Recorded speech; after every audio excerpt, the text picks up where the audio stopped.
Ibu jemaat yang dikasihi Tuhan, firman hari ini kita akan belajar dengan satu tema yang mungkin tidak asing bagi kita, yaitu buta jasmani tak berarti buta rohani. Buta jasmani tak berarti buta rohani. Ini kita bisa melihat pada saat perkataan Yesus kepada Thomas, berbahagialah mereka yang tidak melihat, namun mereka percaya. Itu artinya iman mereka yang Yesus lihat, bahwa mereka maupun tidak melihat dengan mata jasmani mereka, tetapi mereka percaya. Kalau kita melihat di sini dalam konteks firman Tuhan pada hari ini cerita tentang Bartimeus. Kisah yang tentang seorang yang bernama Bartimeus, di mana saat itu ia secara fisik ia mengalami buta jasmani, tidak bisa melihat. Nah, tentunya tidak ditulis di sini sudah berapa tahun, tetapi dia duduk di sebelah jalan untuk masuk ke kota Yeriko pada saat itu. Dan tetapi ketika saat itu ia buta jasmani, mata jasmaninya buta, tetapi ternyata tidak membuatnya juga menjadi buta rohani. Injil Markus menyebutkan bahwa nama Bartimeus ini dengan maksud pesannya bahwa walaupun Bartimeus itu pengemis atau gembel yang buta, tetapi dia mendapatkan kesempatan emas, yaitu di mana ia diberi kesempatan untuk melihat dan menemukan keselamatan dalam diri Yesus Kristus pada saat itu. Jadi kita melihat di sini bahwa meski dia buta, tetapi dia melihat Yesus, bahkan mengenal Yesus sebagai Mesias, anak Daud. Dan disinilah kita bisa belajar, mungkin pendahuluan ini kita bisa belajar bahwa iman kepada Tuhan itu memampukan seseorang untuk melihat segala sesuatu dengan mata rohani yang jernih, walaupun hambatan maupun penderitaan fisik yang ia alami sendiri. Karena banyak orang jadi tidak mendengar suaramu. Tuhan tidak mendengar suaramu ketika engkau terus berteriak. Dan banyak orang melarangnya. Seakan-akan orang banyak itu berkata demikian, membuat dia supaya ia diam, tidak berkata-kata lagi, tidak memanggil Tuhan, tidak memanggil Yesus pada saat itu. Dan orang-orang di sekitar itu seakan-akan ingin dia tetap buta. Orang-orang di sekitar itu tidak membantu ataupun membawa dia kepada Yesus, tapi mana mereka menegurnya supaya ia diam, tidak berteriak, untuk tidak berteriak. Tetapi apa yang terjadi, Bapak Ibu yang dikasihi Tuhan? Tentunya pengemis ini ia terus berteriak, ia terus berjuang dalam hidupnya untuk berteriak, dan lebih keras lagi ia berseru kepada Tuhan. Yesus, anak Daud, tentunya kasihanilah aku. Ia terus berteriak kepada Tuhan. Tentunya dapat kita melihat di sini bahwa sikap orang banyak yang melarang Bartimeus untuk bertemu dengan Yesus pada saat itu sepertinya ditentang oleh Yesus Kristus. Di mana Yesus berkata, itu buktinya bahwa Yesus mendengar jeritan daripada Bartimeus itu sendiri. Dan dia berkata kepada mereka, panggillah dia ke sini, panggillah dia. Dan tentunya perjuangan Bartimeus itu tidak sia-sia. Ia begitu berjuang untuk memanggil Tuhan, dan itu pun tidak sia-sia dalam hidupnya.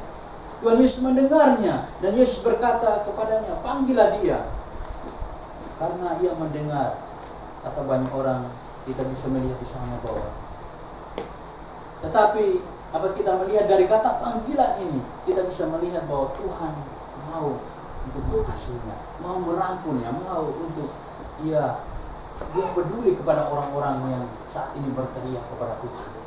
Saat ini orang-orang yang terus berseru kepada Tuhan, dan orang-orang tadi yang menghalanginya malah sekarang memberi semangat. Persiapkan, kuatkan hatimu untuk bertemu dengan Yesus. Kuatkan hatimu dan berdirilah, dan ia memanggil engkau. Pada saat itu orang-orang banyak itu malah mendukung kembali untuk ia datang kepada Yesus Kristus. Tentunya ini hal yang luar biasa. ketika awalnya orang-orang banyak itu melarang dia, tetapi malah orang-orang itu mendukungnya untuk datang kepada Yesus. Tuhan Yesus memanggil Bartimeus yang buta itu, yang cacat secara fisik, yang membuat hidupnya tidak normal. Tentunya hal ini penting bagi kita sebagai orang percaya. Jika Tuhan memanggil kita semua, baik yang sehat secara fisik maupun untuk menyembuhkan kita sebagai orang percaya, nanti Tuhan akan terus membalas luka-luka batin kita. Dia akan memanggil kita untuk diampuni, ditolong, bahkan ditegur dan dihibur oleh Yesus Kristus itu sendiri. Sangat menarik ketika Yesus berkata bahwa panggillah dia. Sebetulnya Tuhan mengatakan pada orang banyak bahwa beritakanlah atau komunikasikan kepadanya bahwa aku peduli padanya. Katakan kepadanya bahwa aku menolongnya. Katakan kepadanya bahwa aku sangat mengasihinya. Ini sekaligus ajakan bahwa kita juga harus menolong dan peduli terhadap orang-orang di sekitar kita. Ya, kita mampu melakukannya. Kita harus menjadi saluran berkat, saluran itu bagi orang lain, bukan saluran buruk bagi orang-orang di sekitar kita.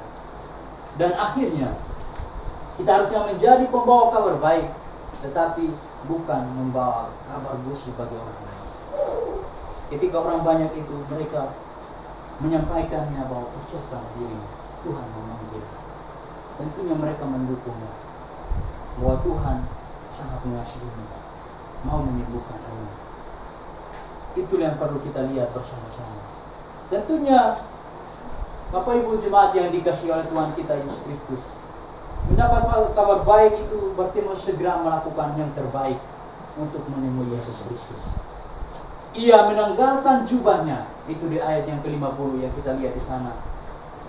Dan ia menanggalkan segala sesuatu yang bisa membahayakan dirinya, dengan membuatnya jatuh ataupun menghalangi dia untuk bertemu dengan Yesus, sehingga ia meninggalkan jubahnya dan ia bertemu dengan Yesus pada saat itu. Nah, apabila kita melihat di sana bahwa ia menanggalkan jubahnya, itu berarti kita dapat melihat apa makna yang terkandung di dalam hal itu. Tentunya setiap orang yang mau datang kepada Kristus harusnya menanggalkan jubahnya, menanggalkan setiap beban hidupnya, bahkan menanggalkan setiap dosa yang ada pada dirinya. Seperti jubah yang panjang yang begitu merintangi hidupnya, bahkan ia tidak pernah keluar dan ia terus terbentengi oleh hal-hal demikian, oleh jubah yang ia pakai selama ini. Tetapi haruslah kita tanggalkan semuanya, kita lepaskan supaya kita datang kepada Tuhan Yesus Kristus. Karena kita mempunyai banyak saksi orang-orang di sekitar kita yang terus di sana dikatakan bahwa banyak bagaikan awan yang mengelilingi kita.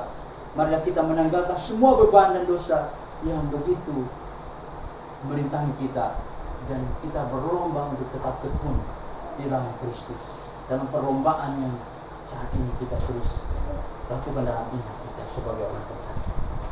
Jemaat yang dikasihi Tuhan, tentunya marilah kita terus melakukannya dengan mata yang tertuju pada Yesus Kristus, supaya memimpin dalam iman kita, dan apa yang akan membuat iman kita tetap sempurna dalam Yesus Kristus, supaya orang-orang di sekitar kita juga adalah kita sebagai orang percaya, kita juga menjadi saksi-saksi Kristus yang hidup, supaya kita terus memeriksa hidup kita untuk terus berjalan maju, terus tidak memperlihatkan, tidak melihat jubah-jubah kita yang kita gunakan yang menutupi diri kita. Oleh karena itu mari kita lepaskan satu persatu untuk tetap datang kepada Yesus Kristus.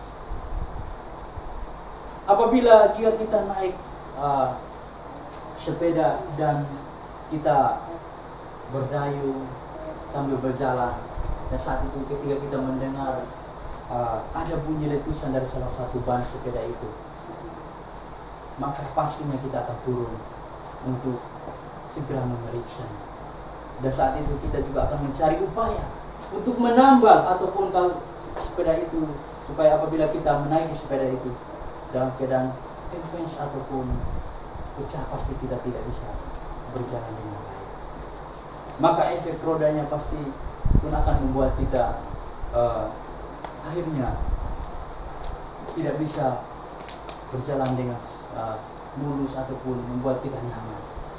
Jika kita tahu bahwa ada sesuatu yang tidak beres dalam kehidupan kita, jika kita tahu bahwa sesuatu yang terus menghambat hidup kita untuk berkembang, untuk membangun iman kita kepada Tuhan, karena disebabkan oleh dosa, mari kita segera datang kepada Yesus agar Ia melalui firman-Nya dapat membentuk kita. Kalau tidak, kerusakan batin kita akan tambah parah. Kita hanya dapat bertemu dengan Yesus jika kita rela menanggalkan semua beban hidup kita. Itulah yang perlu kita temukan dalam hidup kita. Bartimeus rela membuang jubah yang menghambat jalannya untuk bertemu dengan Yesus, dan akhirnya ia mendapatkan berkat kasih karunia. Ia mendapatkan anugerah kesembuhan. Ia bisa melihat. Tentunya itu adalah pergumulan yang besar dalam hidup Bartimeus saat ini. Dalam hal ini Paulus benar, dan ia berkata bahwa jika demikian, apakah yang hendak kita katakan? Bolehkah kita bertekun dalam dosa supaya semakin bertambah kasih karunia itu? Sekali-kali tidak. Bukankah kita telah mati bagi dosa? Bagaimana kita masih hidup di dalamnya? Itu kata Paulus bagi kita, supaya kita meninggalkan segala dosa kita. Ilustrasi dari ban sepeda yang pecah di atas kiranya punya makna bahwa perjalanan hidup tidak harus jalannya mulus. Perjalanan hidup kita tidak akan seperti jalan tol, tetapi disitulah apabila kita mendapatkan masalah, hambatan, ban pecah, kita mengambil waktu untuk memperbaikinya, membenahi diri kita masing-masing yang sesuai dengan kehendak dan apa yang sesuai dengan perintah kasih Tuhan. Begitu juga dalam hidup kita, dalam pekerjaan kita, mungkin tidak mulus, ada yang tidak benar dalam pekerjaan, dalam kehidupannya, dan di situ Tuhan juga akan memakai orang-orang di sekitar kita untuk menegur kita, ataupun hanya kita harusnya jangan membenci mereka, jangan kita menganggap sepele atau mendelete mereka, menghapus mereka dari kehidupan kita, karena mereka terus memperhatikan hidup kita, karena mereka mau supaya kita baik, mereka mau supaya kita hidup berkenan di hadapan Tuhan, sehingga mereka terus menegur kita sebagai anak-anak Tuhan. Oleh karena itu, Bapak Ibu yang dikasihi Tuhan, justru kita harus bersyukur kepada Tuhan dengan cara Tuhan memakai orang-orang di sekitar kita. Kita bisa berhenti dan terus menyadari kesalahan kita. Biarlah Tuhan memakainya untuk menegur kita. Kita berhenti bekerja dengan cara yang tidak benar. Kita berhenti dengan melakukan sesuatu yang tidak benar dalam setiap tugas tanggung jawab kita, dalam keluarga ataupun dalam pekerjaan yang kita kerja dengan sebagai seorang karyawan ataupun seorang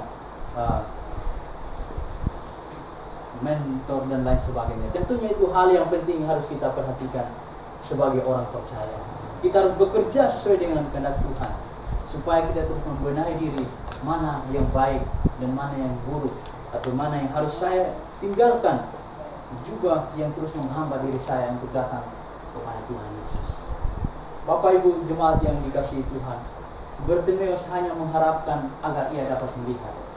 Ia begitu mengharapkan ada seseorang mau menyembuhkannya. Ketika supaya ia dapat bekerja dan tidak lagi menjadi beban bagi orang lain. Kita dapat melihat di sana bahwa ia ingin menghasilkan makanan bagi hidupnya sendiri, dan ia juga mau bekerja untuk diri sendiri dan tidak membuatnya memalukan bagi orang lain. Tetapi dapat kita melihat di sini bahwa sangat memalukan bagi orang-orang atau bagi setiap orang percaya bila karena kemalasannya dan kebodohannya ia membuat dirinya menjadi buta dan lumpuh. Ia membuat dirinya tak berdaya, ia menjadi malas, dan bahkan ia membuang-buang waktu.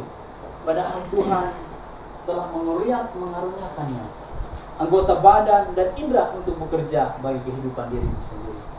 Ia sehat dan terus melakukan semuanya, tetapi ia malas mempergunakan kasih karunia Tuhan dalam hidupnya, sehingga akhirnya kita harus belajar dari si lumpuh ini. Walaupun ia buta jasmani, tak berarti ia buta rohani. Ia begitu terus bekerja keras, perjuangannya begitu luar biasa.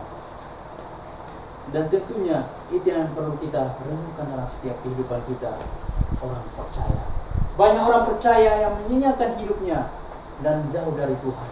Banyak orang percaya yang saat ini sudah hidup nyaman dengan segala yang dimilikinya dan tidak datang kepada Tuhan. Mungkin ia berkata bahwa ia karena kemampuannya sendiri sehingga ia mampu melakukan semuanya.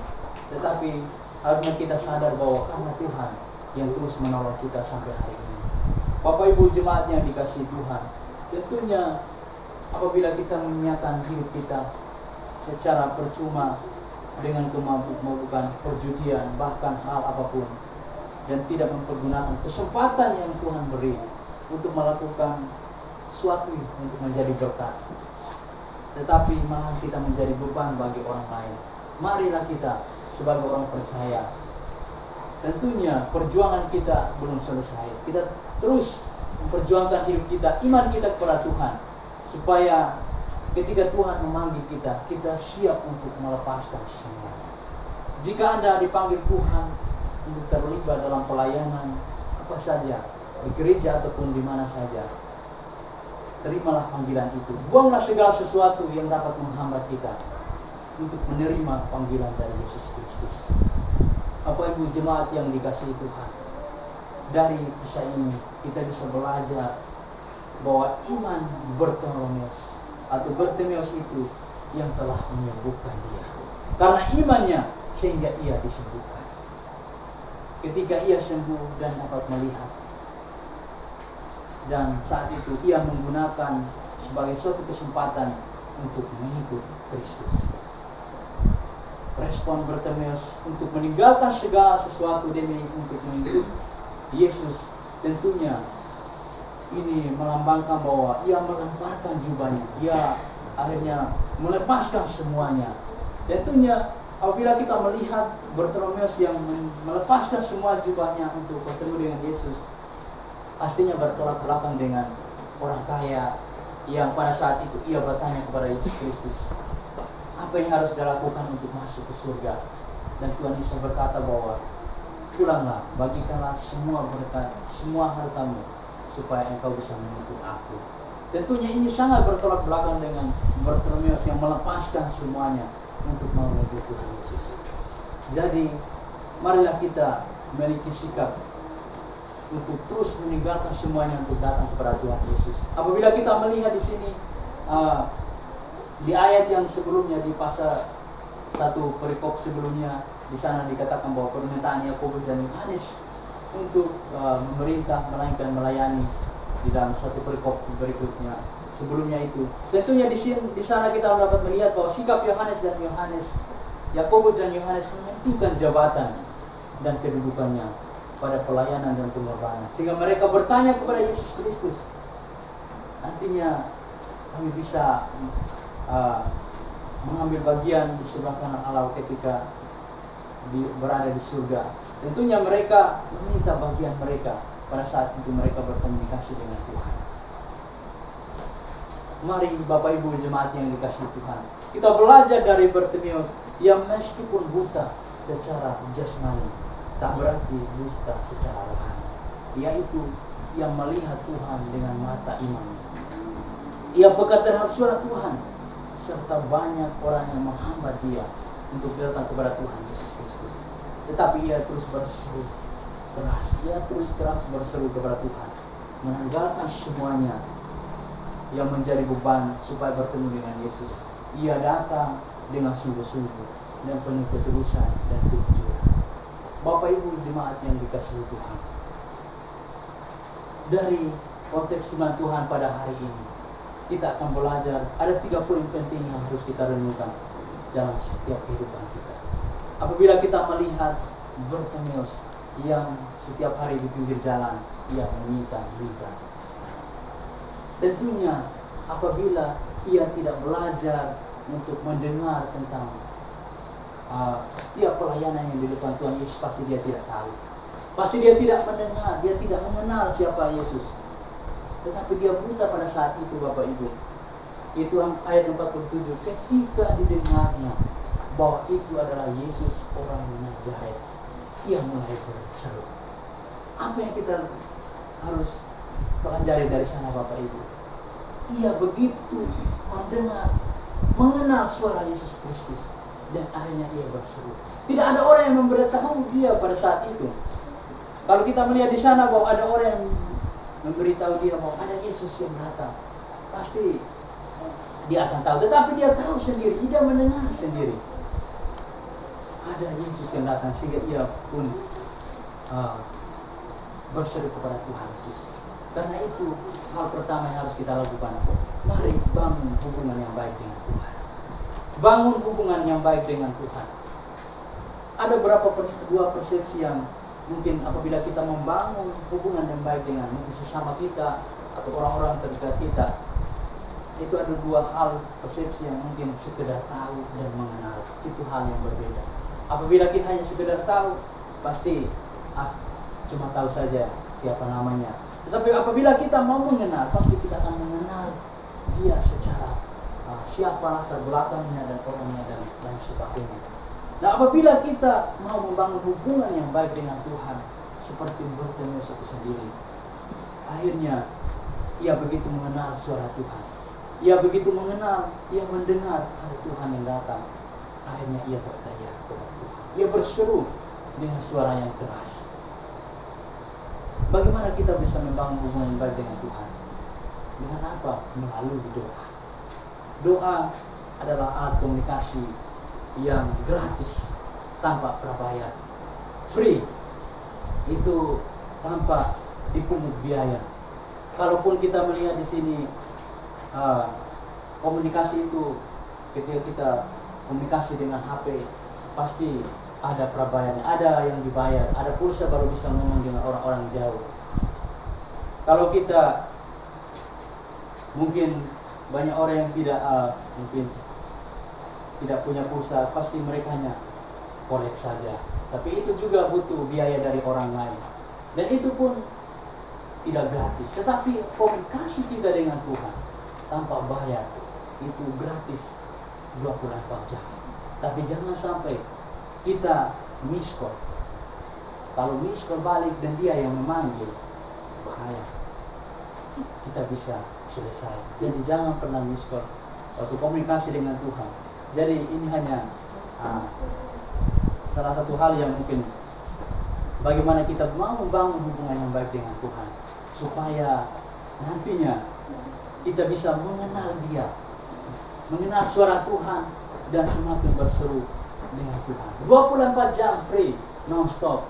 Itu setiap detik pun boleh kita berkomunikasi dengan Tuhan.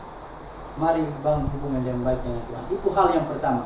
Hal yang kedua yang harus kita perhatikan dari konteks ini adalah kita melihat Bartimeus ini fisik, ekonomi, dan juga banyak orang menghalangi dia untuk datang kepada Tuhan Yesus Kristus.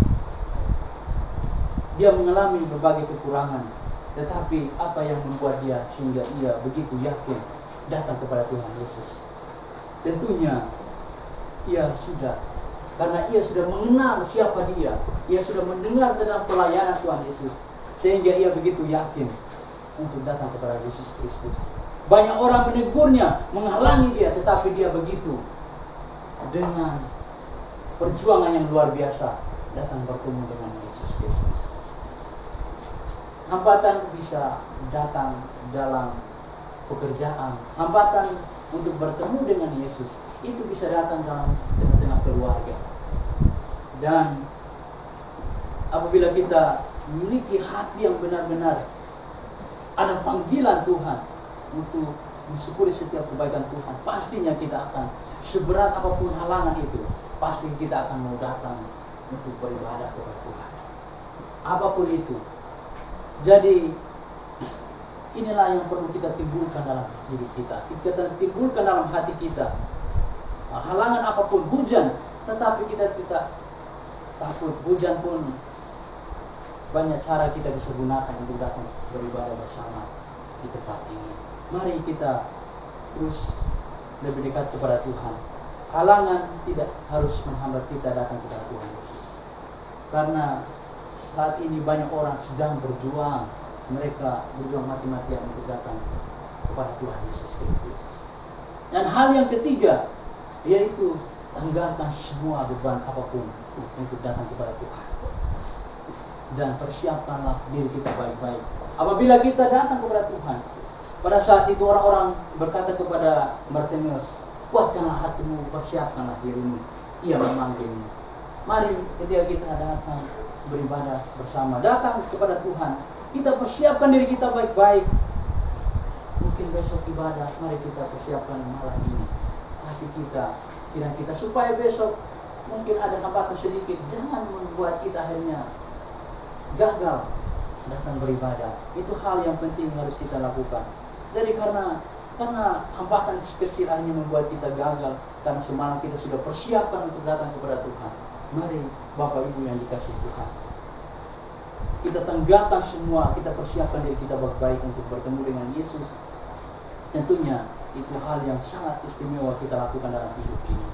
Kiranya firman ini menolong kita, terus menghibur kita, bahkan mengingatkan kita setiap dalam perjalanan hidup kita hari lepas hari. Tuhan Yesus memberkati kita semua. Amin.